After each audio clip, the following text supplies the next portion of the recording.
Terence Bud Crawford. What should his next move be? Terence Crawford's coming off of a spectacular win over Sean Porter. He was the first to ever stop Sean Porter out of all the welterweights. Terence Crawford was the only one that was able to do it. Put him on his ass. Now, I know a lot of y'all gonna say, "Well, the ref stopped it. Sean didn't.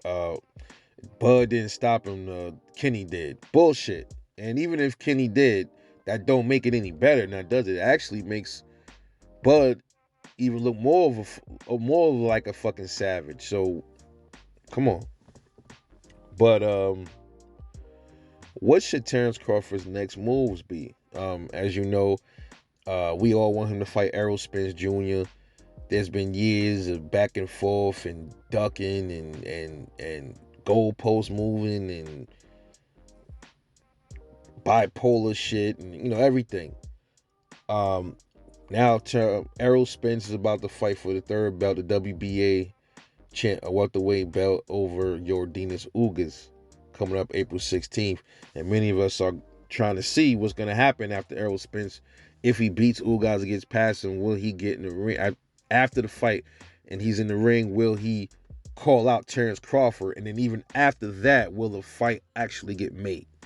Those are questions that we will have to only see as time goes on. But here's the thing. What should Terence Crawford do in the meantime? Because he doesn't have a fight lined up.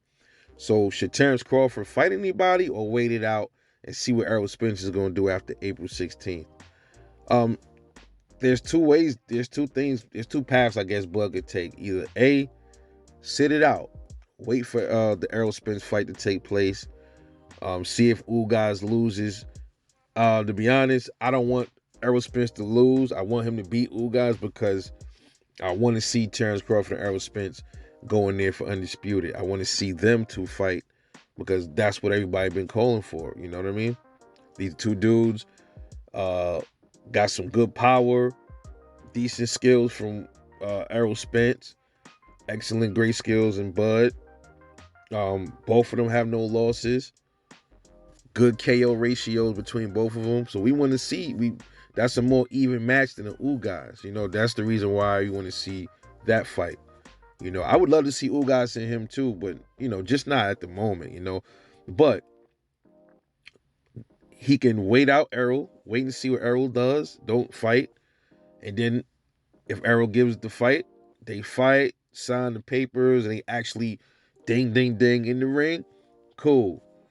After that, then I guess Bud should either defend his title. I would like to see him defend his title against Jaron Ennis. That's why I want to see him fight after he fights Errol Spence. And then move up to 154. That's what I think Bud should do. Then another plan is for Bud to take a light touch right now. Maybe like, what are we in, March? Take a light fight like around May or June or something like that. Take a light touch. Something to keep him busy, somebody that's not really a threat, And Rebel, why you want to do that? I thought he was the best. I thought he got skills. Why you want? Bro, listen, the dude is proven. Terence Crawford is a proven boxer. If he want to take a light touch, he could take a light touch. Just like Floyd Mayweather, he was accomplished in many divisions. So was Terence Crawford. He earned that right to take a light touch. Absolutely, especially after putting Porter down. So that's how I see it. We don't want him to get in there with somebody that's too risky and he could lose the WBO belt. I don't want to see that happen. That can happen. This is boxing. So even in a light touch could even be a threat to Terence Crawford. We just never know, right? We never know. The way boxing goes, the unfavorable person could actually beat your guy, and then you be like, oh shit, damn.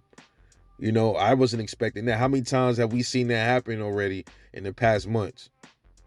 So we can't ever remove that factor, ever, remember. So plan B, he take a light touch, and then like June, and then after Errol beats Ugas, they can go into negotiations for the Errol Spence fight at the end of the year. And then after that, if Bud beats Errol, I still want him to fight Boots. I don't want Bud to lead the division without defending. If he beats Errol Spence, takes the belts, I want to see Bud defend the title against Boots and then move up to 154. You know what I mean? I want to see Boots get his chance to get them belts. I want to see Crawford get a chance to knock down, to scratch off one of these young boys. You know what I mean? And then that'd be good for Bud, because it's like, all right, Bud beat Errol, and then he turn around and beat Jerron Ennis, the one that was supposed to be the man at the division. Crafty, Bud schooled the young bull. You know what I mean? So that's gonna even make Bud's stock go up even more. You know what I mean? So those are the two likely paths that I would like Terence Crawford to walk.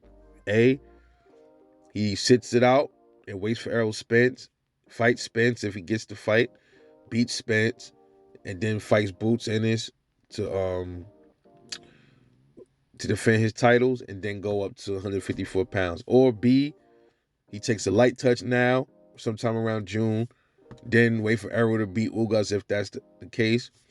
Go into negotiations with Errol. If the fight happens, if he wins, beats Errol, which he more than likely will, then still fight Boots Ennis. Either plan, Boots Ennis is still in that storyline. Don't matter. He gotta see Boots. I want to see him fight the young bull, because I want to see if he everything that everybody say he is. You know what I mean? I'm a fan. I like Boots, but it's still a lot that needs to be seen. I think he the goods. Cool. Now I want to see him with the top tier dudes, and he and Boots want these fights, so we got to see it. So that is what I think Terence Crawford's next move should be, man. One of them two. So let me know what you guys think. What should Terence Crawford's next move be?